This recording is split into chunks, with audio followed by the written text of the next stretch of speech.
most likely you're going to be sitting here facing that way, and then the tandem master may be just like in between his legs or something like that. Yeah. But it really doesn't matter what position you're in whenever you're waiting, because the important part comes whenever you get up to altitude, which is about 10,500. At that point, no matter if you're sitting here, you're sitting there, everybody's gonna get on their knees and face forward because your hookups are on the back, his are on the front. So before we open the door, we're gonna get you all tight and hooked up and stuff. And this is the worst part.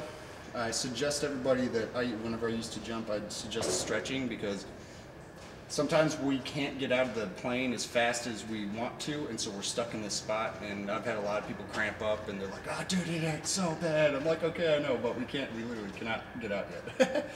So I usually stretch beforehand anyways.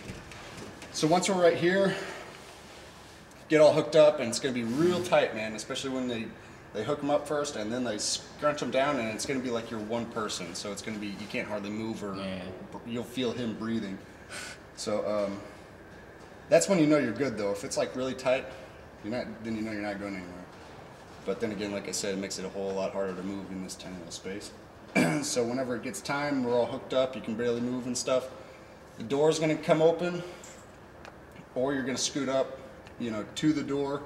You're just trying to get to this spot. Yeah. So whenever you go, you kind of have to do this number. Hey, remember, this guy's still right here until the door opens. And once the door opens, we're gonna say open the door, it gets real loud and stuff. Probably right today it'll probably feel chilly because of the cold front stuff, but it'll be nice. And remember to relax and breathe, because that's especially when everybody's adrenaline starts kicking in, and you're the closest one to the door, so you're gonna be like, "Oh, hey, look, there's absolutely no ground for miles." Once we get the door open, and we check, make sure nothing's like going on crazy, none of the parachutes are starting to open or anything like that, he's gonna get out first. So remember, keeping in mind you're gonna be right here. He's gonna be like this by that time, because you guys moved forward. And whenever it's time, I'm gonna say, get out or something. He's just gonna climb off. He's got a camera on his head and stuff.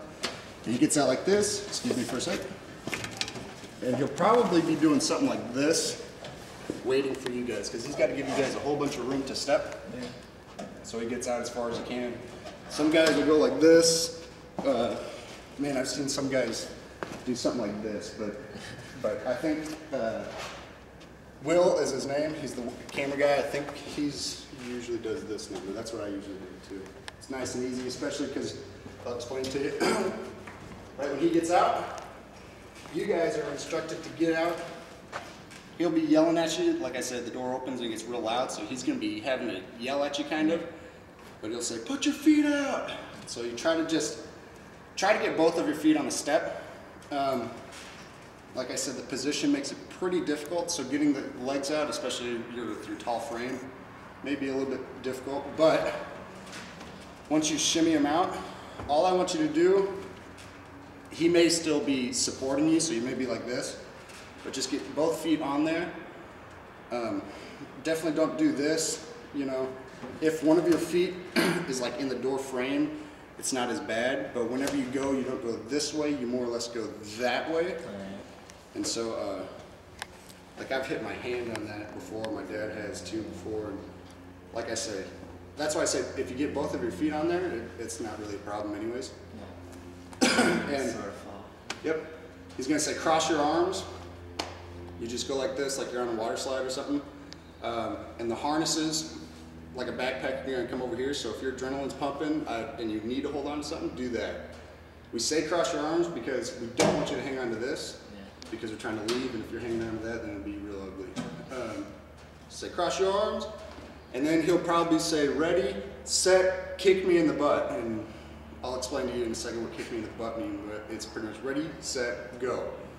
With your arms crossed, do not push off with your legs.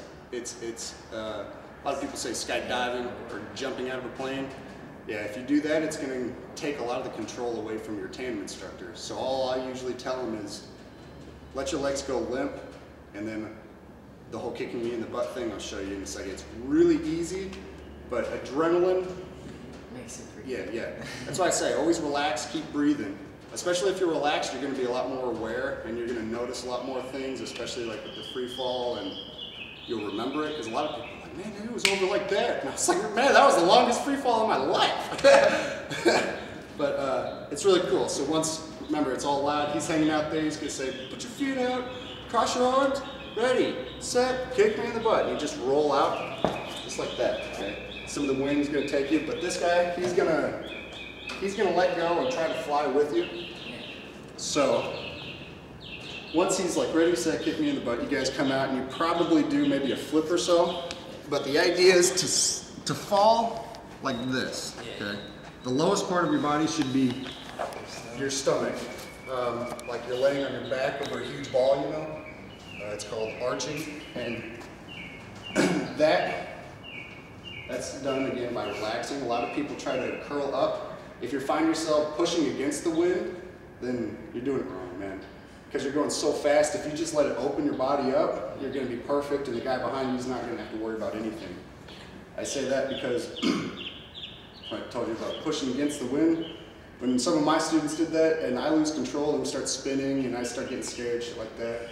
But like I said, if you just relax, let the wind open you up, dude, it's going to be fun for you and him, and not to mention easy, because like I said, if it just opens you up, you fall straight, you don't have to worry about turning or anything.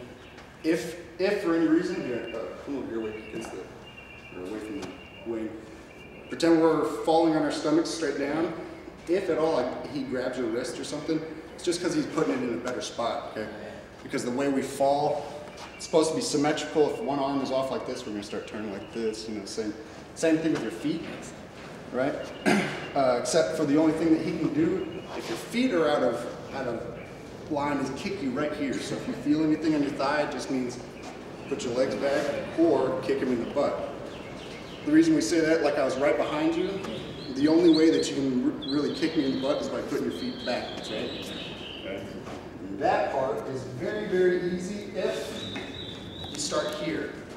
Whenever we say put your legs out, just keep your ankles together or your feet together. And that way, whenever he says kick you in the butt, they're both going to go back. Because like I said, if it's not symmetrical, then he's going to lose a lot of control. So, I was talking a lot right there. To sum it up, all you really got to do is relax, especially during free fall, and just the body positions, crossing your arms and kicking him in the butt. Kicking him in the butt is probably more important than crossing your arms, just because of the free fall thing, because of opening and stuff like that. But like you said, it's actually pretty simple, especially with